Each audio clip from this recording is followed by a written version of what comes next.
Faites vos valises, vous partez aujourd'hui, Alex dit sans regarder Émilie dans les yeux. Le soleil brûlait lorsque Alex est revenu avec sa nouvelle femme et Émilie était dans la cour, en train de laver des vêtements avec ses 5 enfants dans l'évier cassé. Le monde semblait s'arrêter. Les enfants se cachaient derrière leur mère. « Alex, ce sont tes enfants. J'en ai assez de cette vie. Tu es devenu un monstre laid. Émilie, tu n'es qu'un débris. J'ai trouvé une vraie femme. » Il dit cela en jetant un morceau de papier par terre. Voici 50 hectares de terre sèche, au bout du monde. Cette ferme de la mort ne fait même pas pousser de l'herbe. Mais en homme de parole, je te laisse cela. Si tu parviens à en tirer quelque chose, c'est à toi. Émilie ramassa le papier et regarda ses enfants affamés et effrayés. Nous partons. Elle emballa des chiffons dans un paquet, prit les vieux pots, la Bible de sa mère et partit avec les enfants. 3 jours à pied, sous le soleil brûlant, les enfants pieds nus, assoiffés, le bébé pleurant dans ses bras.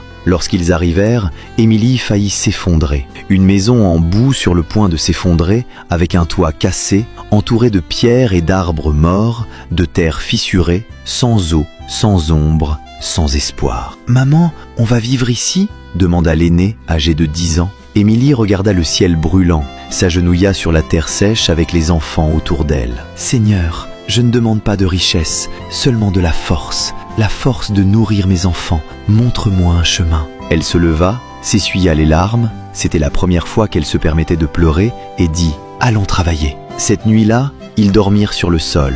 Émilie resta éveillée, regardant les étoiles à travers le trou du toit, jurant doucement « Alex m'a appelé un monstre laid, un débris, mais je vais prouver qu'à partir du débris, je peux renaître des cendres. » Le lendemain matin, elle prit la vieille houe et commença à creuser. Elle ne savait pas ce qu'elle devait creuser, mais elle devait essayer. Elle creusa pendant 2 jours, 3 jours, les enfants mangeant des racines bouillies. Le 3e jour, la houe heurta quelque chose de dur. Elle s'agenouilla, commença à creuser avec ses mains et sortit une boîte en bois pourri, scellée avec un cadenas. Son cœur battait la chamade lorsqu'elle brisa le cadenas avec une pierre. À l'intérieur se trouvaient des documents, une carte et un journal. Les mains tremblantes, elle ouvrit le journal. « Je m'appelle Maluna. Cette terre cache 3 sources d'eau pure. J'ai caché la carte parce que j'ai été expulsée, accusée d'être une sorcière. J'espère que celui qui la trouve l'utilisera avec sagesse. » Maluna,